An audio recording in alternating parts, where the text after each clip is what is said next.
दोस्तों आज से कुछ दिनों पहले मैंने नेटफ्लिक्स पे एक फिलिपिनो हॉरर मूवी को देखा था जिसका नाम था यू टर्न। ये मूवी 2020 में रिलीज हुई थी जिसका प्लॉट स्ट्रेट फॉरवर्ड है जो फोकस करता है एक न्यूज़ रिपोर्टर पे जो कुछ सुसाइड्स को इन्वेस्टिगेट करती है और जो उस रिपोर्टर को पता चलता है वो तो आपको वीडियो में ही पता चलेगा। IMDb ने इसे 4.3 आउट ऑफ 10 की रेटिंग्स दी है और माई ड्रामा लिस्ट ने इसे 6.6 आउट ऑफ 10 की रेटिंग्स दी है। ये मूवी एंड में जाके काफ़ी इंटरेस्टिंग हो जाती है तो वीडियो को पूरा लास्ट तक देखना। चैनल पे नए हो तो चैनल को सब्सक्राइब जरूर कर देना। और अब हम इसी के साथ चलते हैं सीधा वीडियो की तरफ। मूवी शुरू होती है और हम लोग ड्रू नाम की एक लड़की को देख पाते हैं। वो घर जाने की जल्दी में थी और उसे रोड से यू टर्न लेना था, पर यू टर्न लेने के लिए उसे थोड़ा दूर तक जाना होगा और इसलिए ड्रू एक जगह अपनी गाड़ी रोकती है और एक टूटे हुए बैरियर से इल्लीगल यू टर्न ले लेती है। ऐसा करते हुए से एक भिखारी देख लेता है और अब जब ड्रू घर जा रही होती है तो एक स्पिरिट को हम उसकी गाड़ी के अंदर देख पाते हैं। और इतना ही नहीं, हमें उस यू टर्न के पास एक माँ और बेटी की श्राइन को भी दिखाया जाता है।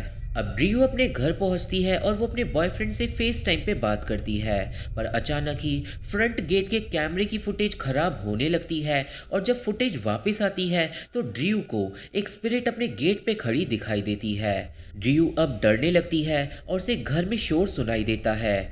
अब अपने बॉयफ्रेंड को शांत करके ड्रू चेक करने जाती है और वो अपने बेडरूम में पहुंचती है जहाँ पे उसे एक बच्चे की रोने की आवाज़ सुनाई देती है और तभी एक अनजान शक्ति ड्रू का गला दबाने लगती है। ड्रू जमीन पे गिर जाती है और उसे अपने बेड के नीचे एक बहुत ही भयानक आत्मा दिखाई देती है। वो आत्मा ड्रू का मुंह पकड़ लेती है और उसे बुरी तरह मार डालती है और सीन यहाँ से एक हफ्ते पहले के टाइम पे शिफ्ट हो जाता है। अब हम लोग डोना नाम की एक न्यूज़ रिपोर्टर को देख पाते हैं जिसके बॉयफ्रेंड का नाम था रॉबिन और रॉबिन भी डोना के साथ ही काम करता है। वो दोनों अब ऑफिस पहुंचते हैं और हम लोग मिलते हैं मोनिक से जो कंपनी की मालकिन है। हमें पता चलता है कि इस कंपनी का नाम है डेली जर्नल और आजकल इस कंपनी के अखबारों को कोई भी ज़्यादा नहीं पढ़ता और इसलिए मोनिक सब लोगों को न्यू आइडियाज़ दे रही है।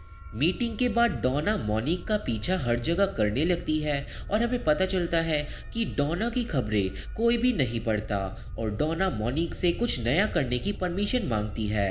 काफ़ी जिद करने पे मोनिक डोना को बोलती है कि वो एक ऐसी न्यूज़ बनाए जो सोशल मीडिया पे शेयर करी जा सके क्योंकि लोग आजकल अखबार से ज़्यादा ऑनलाइन चीज़ें पढ़ते हैं और डोना इस काम के लिए मान जाती है। अगले सीन में डोना और रॉबिन साथ में लंच कर रहे होते हैं और अब वहाँ पे आता है डोना का जुड़वा भाई एरिक जो गे है पर डोना उससे बहुत ज़्यादा प्यार करती है।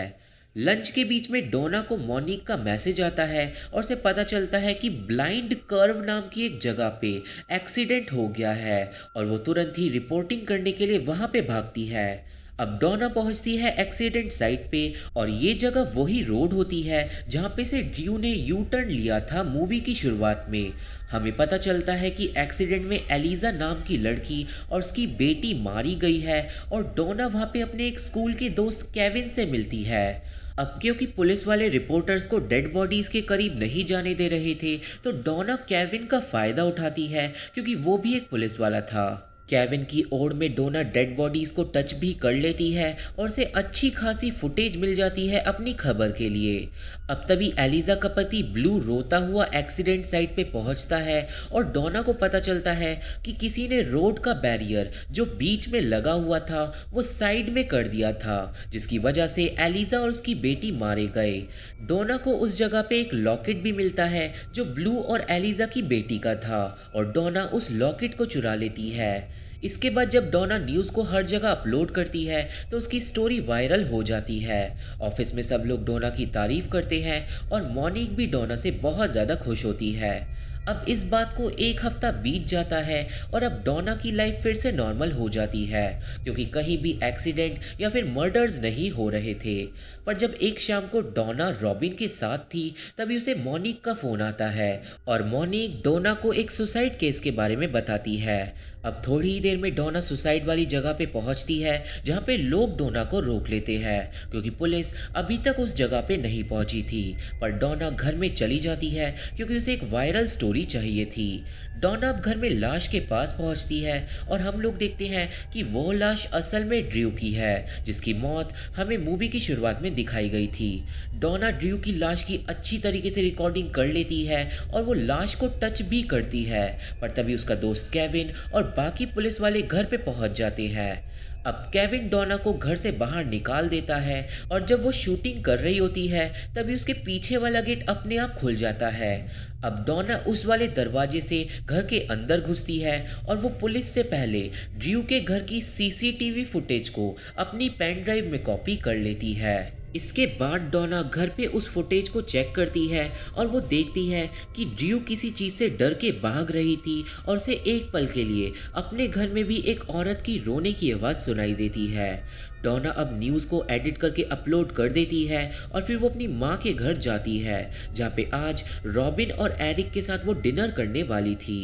डॉना एरिक को फ़ोन करके पूछती है कि वो कहाँ पे है और उस टाइम पे घर आने की जल्दी में एरिक भी उसी वाली रोड पे से एक इल्लीगल यू टर्न ले लेता है। यू टर्न लेते वक्त एरिक डॉना से ही बात कर रहा था, पर तभी वो बूढ़ा भिखारी एरिक पे हमला कर देता है और वो उसे वार्न करने की कोशिश करता है, पर एरिक वहाँ से भाग जाता है। एरिक के घर पहुंचने के बाद सब लोग खुशी से डिनर करते हैं और डिनर के बाद डॉना एरिक को उसके बॉयफ्रेंड को लेके चिढ़ाती है।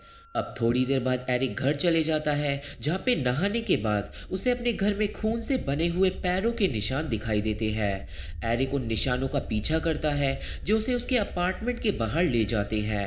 एरिक को हॉलवे में उसी छोटी लड़की की स्पिरिट दिखाई देती है और एरिक को लगता है कि उस लड़की को मदद चाहिए और इसलिए एरिक उस लड़की का पीछा करने लगता है, पर अचानक ही एलिजा की आत्मा क्रॉल करते हुए उसकी तरफ बढ़ती है और एरिक डर के मारे भागता है। वो सीढ़ियों से नीचे जाने की कोशिश करता है, पर उसका रास्ता एलिजा की बेटी रोक लेती है और दूसरी तरफ से एलिजा एरिक को पकड़ लेती है और उसे बुरी तरह मार डालती है। और उसी टाइम पे डॉना जाग जाती है क्योंकि उसे ऐसा लगता है जैसे एरिक ने उसे आवाज लगाई। अब अगले दिन फ़ोन पे डोना को एरिक की मौत की खबर मिलती है और वो और उसकी माँ रोने लगते हैं। डोना अपनी माँ को लेके एरिक के घर पहुंचती है, जहाँ पे पुलिस एरिक की मौत को एक सुसाइड बताती है क्योंकि किसी के खिलाफ कोई भी सबूत नहीं मिला था। फ्यूनरल के बाद डोना बहुत ज़्यादा दुखी होती है और वो रॉबिन से भी लड़ाई कर लेती है क्योंकि उसे यकीन था कि उसका भाई सुसाइड नहीं कर सकता और इसलिए वो खुद से प्रॉमिस करती है कि वो जब तक नहीं रुकेगी जब तक उसे अपने भाई की मौत का सच पता नहीं चल जाएगा।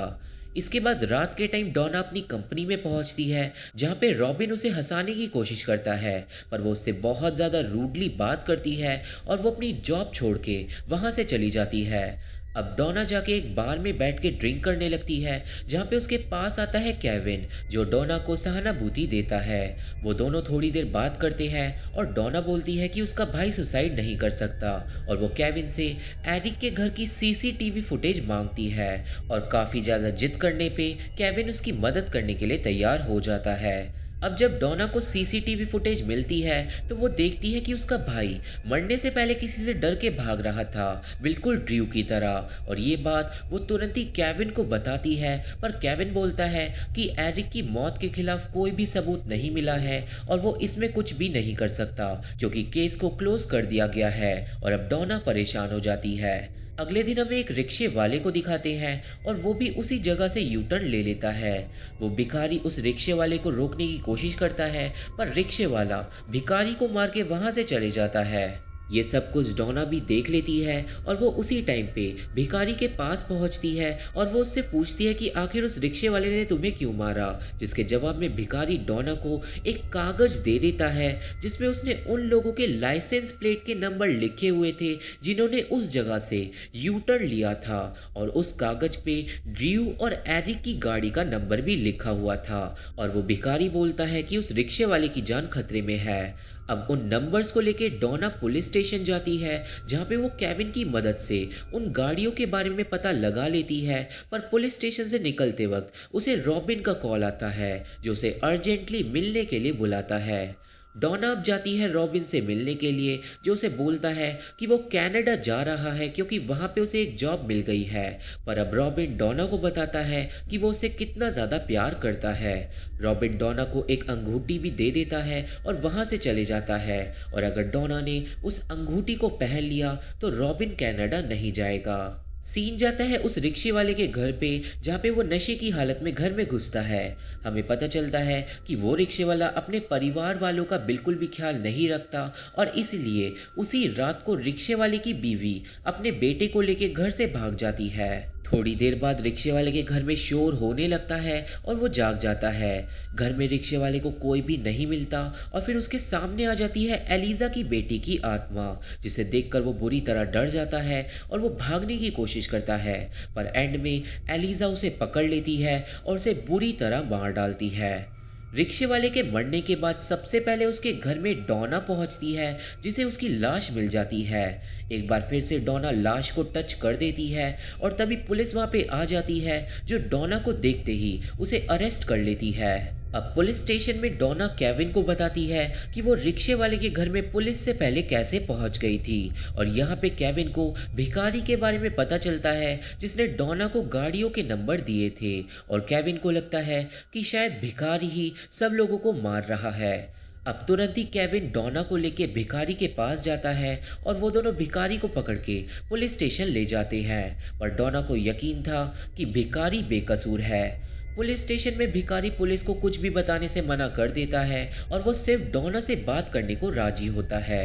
वो भिखारी अब डॉना को बताता है कि जिस रात एलिजा और उसकी बेटी का एक्सीडेंट हुआ था तो उस भिखारी ने एलिजा को जिंदा हालत में देखा था। वो भिखारी चाहता तो एलिजा को बचा सकता था, पर उसने ऐसा कुछ भी नहीं किया और वो डर के मारे जाके छुप गया। और इसी वजह से एलिजा और उसकी बेटी की आत्मा उस भिखारी के पीछे हफ्तों से पड़ी है। और इतना ही नहीं, जब वो भिखारी ये सारी बातें डॉना को बता रहा था तो पूरा टाइम उसे आत्माएं दिखाई दे रही थी। अब उस भिखारी को लगता है कि पुलिस उसे जेल में डाल देगी और इसलिए वो एक गन को चुरा लेता है और डॉना को हॉस्टेज के रूप में पकड़ लेता है। वो भिखारी डॉना के सहारे भागने की कोशिश करता है और पुलिस भी ज्यादा कुछ नहीं कर पाती। पर तभी एलिजा की बेटी की आत्मा भिखारी का हाथ पकड़ लेती है और वो भिखारी खुद के मुंह में ही गोली मार देता है और डॉना बुरी तरह चिल्लाती है। सीन जाता है उसी यू टर्न पे, जहाँ पे डॉना देख रही थी कि कहीं कोई गलती से यू टर्न ना ले ले। पर तभी दो नशेड़ी लड़के वहाँ पे आते हैं जो यू टर्न लेने लगते हैं। डॉना उन दोनों को रोकने की कोशिश करती है, पर वो दोनों डॉना की बात नहीं सुनते और वहाँ से चले जाते हैं। डॉना उनकी बाइक का नंबर नोट कर लेती है और वो जाती है केविन के पास, जहाँ पे वो केविन को बोलती है कि दो लड़के अब मरने वाले हैं। पर केविन को डॉना की बात पे यकीन नहीं था। अब डॉना केविन से बहुत ज़्यादा जिद करने लगती है और उसे यकीन था कि इस बार उसे सबूत जरूर मिल जाएगा। केविन डॉना की बात फाइनली फिर से मान जाता है और अब एक पुलिस की टीम पहुंचती है सीधा उन नशेड़ियों के घर पे, जहाँ पे पुलिस वाले बिना किसी रीज़न के उन दोनों को गिरफ्तार कर लेते हैं और जेल में लाके डाल देते हैं। और केविन और डॉना उन दोनों पे सीसीटीवी कैमरा से नजर रखते हैं। वो दोनों ही लड़के कंफ्यूज होते हैं कि आखिर पुलिस ने उन्हें क्यों पकड़ लिया।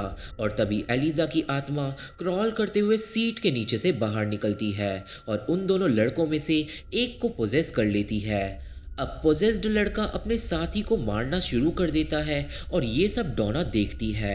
पुलिस तुरंत ही उन दोनों की तरफ भागती है, पर वो पोजेस्ड लड़का अपने दोस्त की आंखें फोड़कर उसे बुरी तरह मार डालता है। और इससे पहले पुलिस वाले उन्हें रोक पाते, वो पोजेस्ड लड़का एक चाकू से अपनी गर्दन में स्टैब कर लेता है और सुसाइड कर लेता है। और ये सब देखकर डॉना रोने लगती है। अब केविन को तो डॉना की बातों पे अच्छी तरीके से यकीन हो गया था, पर अगले दिन उसे सस्पेंड कर दिया जाता है क्योंकि पुलिस की कस्टडी में दो लोगों की मौत हो गई थी। और डॉना केविन से माफ़ी मांगने लगती है। थोड़ी देर बाद रॉबिन डॉना को लेने पहुंचता है और वो उस यू टर्न के बारे में भी इंफॉर्मेशन लाया था। अब रॉबिन बताता है कि लोगों की सुसाइड का सिलसिला तभी से शुरू हुआ है जब से एलिजा और उसकी बेटी की मौत उस यू टर्न के पास हुई है। इसके बाद डॉना जाती है ब्लू से मिलने के लिए, जो एलिजा का पति था। और डॉना ब्लू को अपनी असली पहचान नहीं बताती और ब्लू को लगता है कि डॉना लाइफ इंश्योरेंस कंपनी से आई है।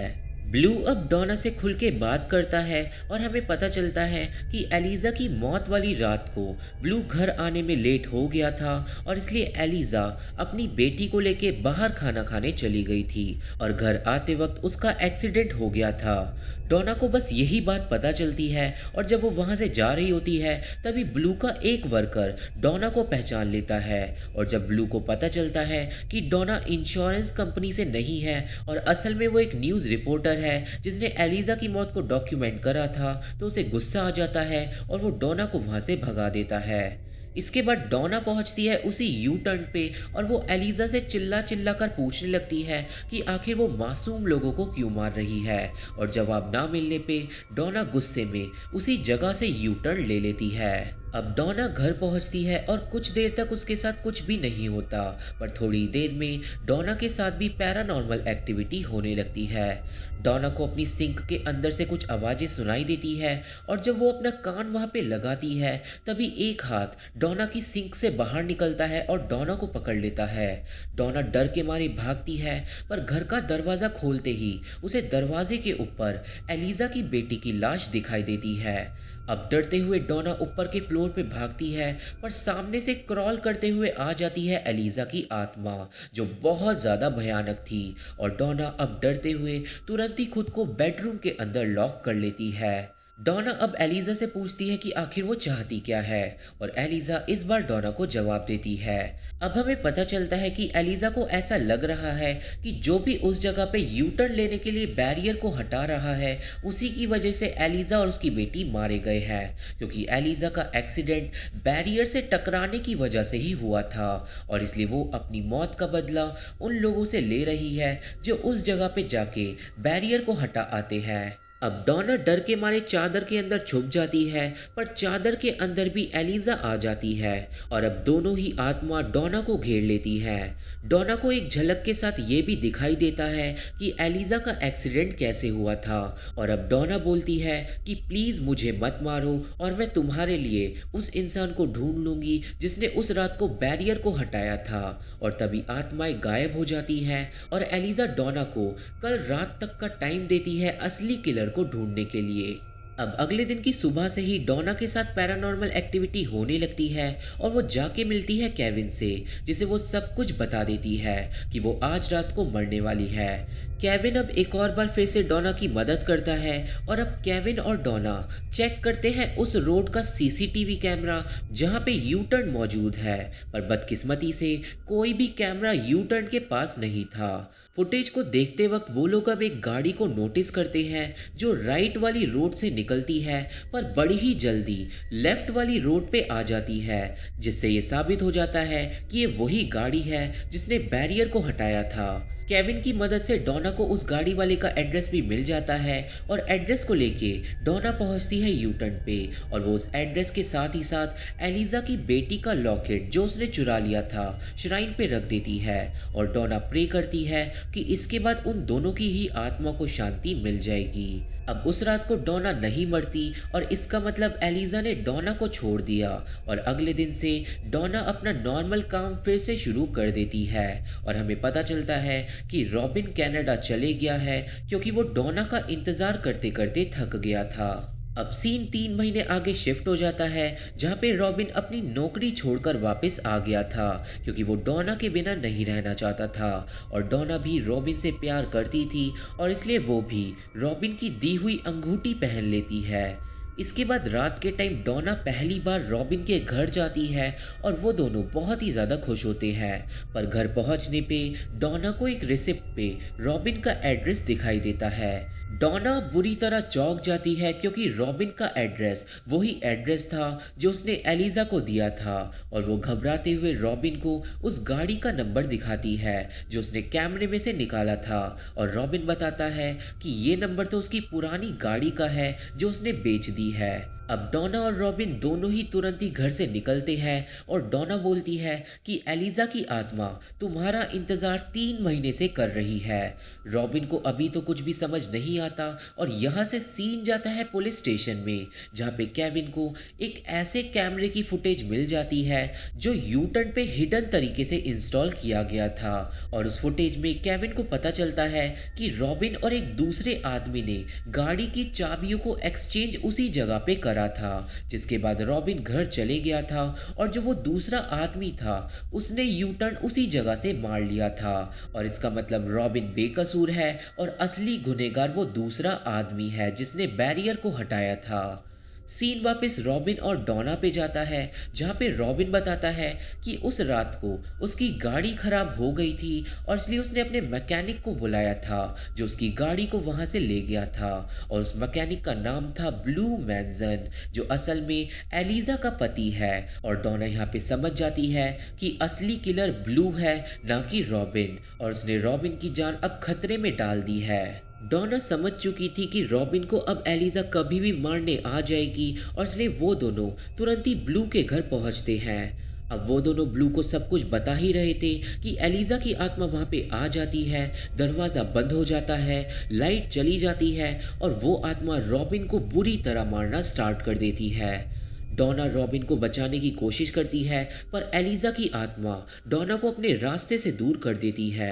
पर तभी ब्लू समझ जाता है कि आखिर एलिजा चाहती क्या है और अब ब्लू रोते हुए बोलता है कि जो कुछ भी हुआ उसमें सारी मेरी गलती थी। और तुरंत ही एलिजा और उसकी बेटी ब्लू की तरफ देखने लगते हैं। अब मौका मिलते ही डोना रॉबिन को लेके वहां से भाग जाती है और वो दोनों जाके ब्लू की मैकेनिक वाली शॉप में छुप जाते हैं। पर एलिजा और उसकी बेटी रॉबिन को मारने के लिए वहां पे भी पहुंच जाते हैं। अब एलिजा रॉबिन को ढूंढ लेती है पर डोना एलिजा को बोलती है कि रॉबिन बेकसूर है। और तभी एक और बार फिर से ब्लू वहां पे आ जाता है और एलिजा को बोलता है कि तुम्हारा हत्यारा मैं हूँ। और अब ब्लू सारी सच्चाई एलिजा को बताना स्टार्ट करता है। ब्लू बताता है कि उस रात को घर आने की जल्दी में उसने बैरियर को हटा के इल्लीगल तरीके से यू टर्न ले लिया था, पर उसे ये नहीं पता था कि एलिजा अपनी बेटी को लेके खाना खाने बाहर गई हुई है। और उसे तो ये लग रहा था कि वो घर जल्दी जाके अपनी फैमिली को सरप्राइज करेगा,